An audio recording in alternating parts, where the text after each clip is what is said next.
दिल्ली में 17 ऐसी विधानसभा सीटें हैं जहां पर पूर्वांचली वोटर्स का दबदबा ज्यादा है। यही नहीं, क्योंकि अब हाल ही में बिहार चुनाव भी होने हैं, तो ऐसे में बीजेपी कहीं ना कहीं पूर्वांचली को एक अगर सीएम पद देती है तो ऐसे में बिहार चुनाव पर भी निशाना साधती हुई नजर आएगी।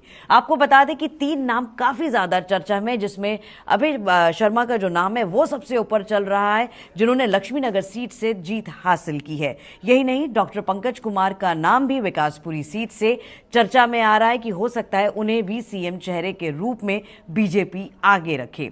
अब बात करते हैं तीसरे पी की जहां तक बात है, वहां पर बीजेपी पंजाबी फैक्टर को आगे लेकर आ रही है।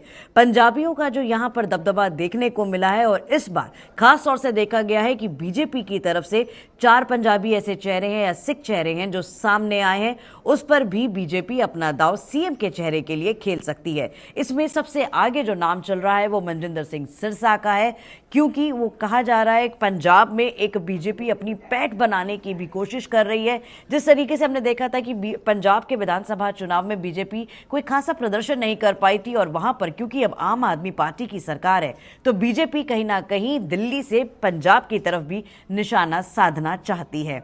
मनजिंदर सिंह सिरसा के बाद अगर बात की जाए तो अरविंदर सिंह लवली का भी नाम आता है, जो गांधीनगर सीट से जीते हैं। गांधीनगर सीट एक ऐसी सीट है जहां की अगर केस स्टडी की बात की जाए तो यहां पर कई समुदाय हैं जो मिलजुल कर रहते, कई समीकरण हैं जिसको एक कहें तो घेरा तोड़कर लवली आगे आए हैं। और अरविंदर सिंह लवली काफी अनुभव भी रखते हैं, पहले भी वो शीला सरकार के समय में कैबिनेट मंत्री रह चुके हैं। बाकी और अगर नामों की बात की जाए तो इसमें तरविंदर मारवा भी हैं। पंजाबी फैक्टर की जहां तक हम बात कर रहे हैं तो यहां पर आशीष सूद का नाम भी हमने सामने आते हुए देखा है। तो ये थे वो 3 पीज। अब हम बात करते हैं वो एम फैक्टर की।